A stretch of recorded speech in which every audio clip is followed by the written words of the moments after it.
She has, and I have continued to say, like the civil rights movement of Rosa Parks, who said, enough is enough. I'm not going to the back of the bus. She got down in the ditch, and she became our Rosa Parks for the anti-war movement. I present to you, Cindy Sheehan.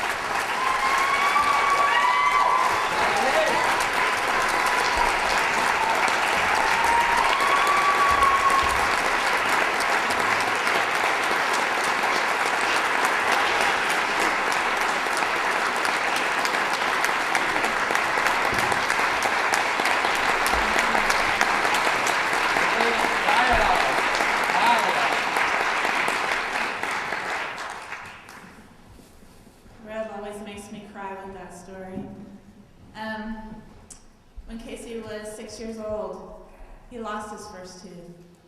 And we were having some kind of family gathering when he lost it. And we said, gosh, Casey, how much do you think the tooth fairy will bring you tonight? He said, I don't know, maybe $5. And so we were like, oh, geez. So that became like, and he was the first of 4.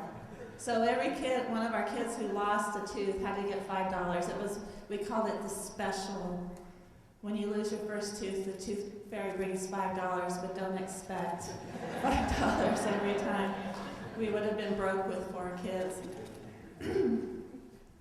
I also want to acknowledge a couple of other Gold Star family members who are here tonight.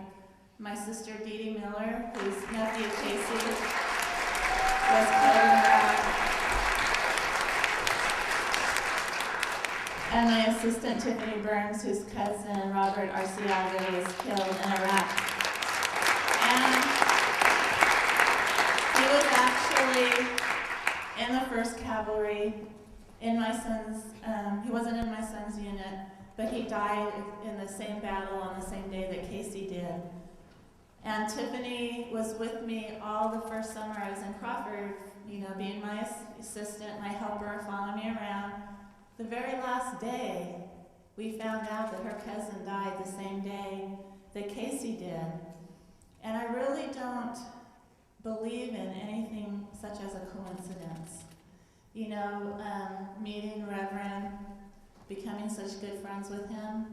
One of the most beautiful emails I have ever seen since I've started this journey is a Muslim person from Iraq emailed me.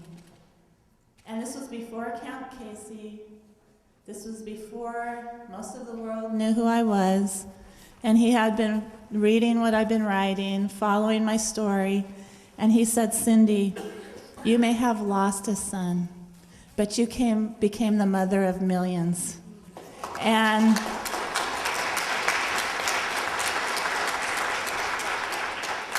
the Reverend's one of them. And I never thought I'd have a black reverend as a son, but I do. I'm very honored by that. The Iraq Veterans Against the War are all my children. And I think that when Casey was killed, your son was killed. And when the people of Iraq are dying, our children are dying. Our brothers and sisters are dying.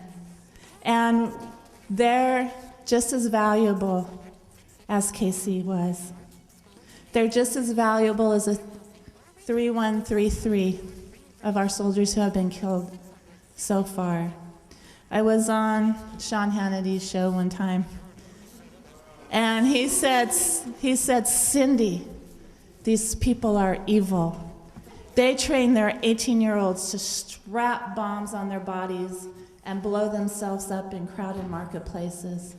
I said, Sean, we train our 18-year-olds to fly planes over crowded marketplaces and drop bombs on crowded marketplaces. I said, what's the difference? I said, what's the difference, Sean? He said, are you equating our young people with terrorists? I said, it doesn't matter when an innocent person is killed. It doesn't matter who kills them. It's wrong. Whether it's, and besides, who has a greater reason? The 18-year-old who has his whole country is in ruins, perhaps his mother and father have been killed, or his sister has been raped. He doesn't have the advanced technology or the advanced weaponry of the United States of America, but his heart has been broken. He doesn't have any other recourse than what he's doing. Dropping a bomb on somebody is almost surgical. You don't see who you kill. You don't die yourself. I know a young man who has serious post-traumatic stress disorder because he loaded those bombs on the airplanes. He was thousands of miles away from the battle zone, but he realized what he was doing. He realized that mere act of loading a bomb on an airplane made him complicit in these war crimes and crimes against humanity. So, but we're here to talk about impeachment.